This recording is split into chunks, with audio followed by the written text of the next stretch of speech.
ఇప్పుడు జరుగుతున్న ఈ షర్మిల గారి ఉదంతం ఏదైతే ఉందో దీని మీద మనం రాష్ట్ర వ్యాప్తంగా చర్చ బాగా నడుస్తుంది. ఎందుకంటే మీడియాలో అసలు కాంగ్రెస్ పార్టీ అంటే ఇదివరకు అసలు పట్టించుకునే పరిస్థితి లేదు. అసలు డిబేట్ లో పిలవడం మానేసి 10 ఏళ్ళు అయిపోయింది.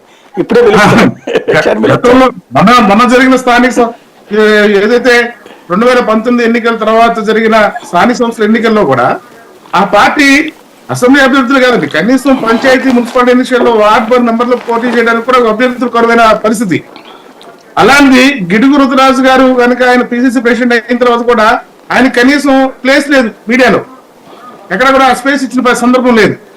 ఏదైతే షర్మిల గారు కనుక కాంగ్రెస్ పార్టీకి వచ్చిన దగ్గర నుంచి ఆవిడని హైప్ చేయడంలో మీడియా చాలా చాలా అత్యుత్సాహం చూపించడం, ఆవిడ ఒక రేంజ్ లో ఒక అసలు కాంగ్రెస్ పార్టీ అంటే షర్మిల గారు, షర్మిల అంటే కాంగ్రెస్ పార్టీ అన్న స్థాయికి తీసుకొచ్చేసారు.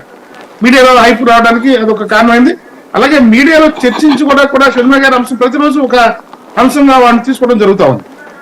కానీ ఇక్కడ జరిగింది ఏంటంటే ఏదైతే రాష్ట్ర విభజన అంశం, ఏదైతే ఆంధ్రప్రదేశ్ విభజన జరిగిన తర్వాత విభజన ఆంధ్రప్రదేశ్ కావాల్సిన ఏదైతే మనకి ఆంధ్రప్రదేశ్ కి ఇవ్వాల్సిన ఏది కూడా ఆ రోజున పార్లమెంట్ లో చర్చించే సందర్భంలో ఎక్కడా కూడా చట్ట రూపేణా గారు కాంగ్రెస్ పార్టీ చేయలేదు.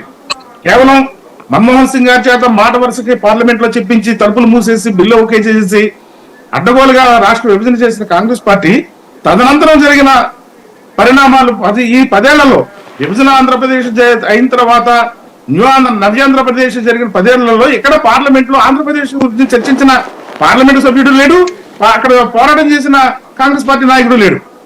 ఆలోచనగా ఈ రోజున షర్మిల గారు పిసిసి అధ్యక్షురాలు అయిన దగ్గర నుంచి ఈ కాంగ్రెస్ పార్టీ అప్పుడే ఆవిడ ప్రమాణ స్వీకారాల్సిన రోజునే సీఎం అని అరవడం అసలు ఎంత దారుణమైన పరిస్థితులు అంటే అసలు ఆవిడ నిన్నటి వరకు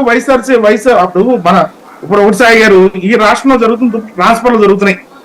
ఇదివరకు మన ప్రభుత్వ ఉద్యోగాల్లోనే ట్రాన్స్ఫర్లు చూసేవాళ్ళం, ఇప్పుడు రాజకీయాల్లో ట్రాన్స్ఫర్లు ఏమో స్టార్ట్ అయింది. వైసీపీ వాళ్ళు ఏదైతే అధిష్టానం నిర్ణయించుకుని 3 నెలలు ముందుగానే స్వయం సంక్షోభం తెచ్చుకుని ఈ రోజున జగన్మోహన్ రెడ్డి గారు ఈ ట్రాన్స్ఫర్లకి తెరలేపారు.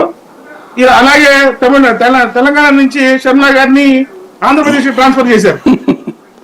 ఇక్కడ ట్రాన్స్ఫర్ చేసిన ఆవిడ ఏదైనా విధంగా ఓన్ చేసుకుని ఆవిడ నాయకత్వంలో కాంగ్రెస్ పార్టీ ముందుకెళ్తున్నట్టు కాంగ్రెస్ పార్టీ నాయకులు ఈ ప్రతిరోజు ప్రకటనలు ఇవ్వడం. కానీ అసలు ముఖ్యమంత్రి ఎవరైనా చర్చ కూడా జరుగుతుంది. ఈ ముఖ్యమంత్రి షర్మిల గారా, లేకపోతే తులసిరెడ్డి గారా, లేకపోతే రఘునాథ్ రెడ్డి గారా అనే దాని పరిస్థితికి వచ్చేసింది.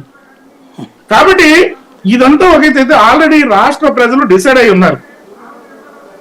వైఎస్ఆర్సీపీ తిరిగి అధికారం చేపట్టాలా, లేకపోతే జనసేన తెలుగుదేశం పోటీని అధికారంలోకి రాబోతుందా అనే దాని మీద రాష్ట్ర ప్రజలు ఒక నిర్ణయానికి అయితే వచ్చేసారనేది నా అభిప్రాయం. సాయి గారు, ఇంకోటి ఏంటంటే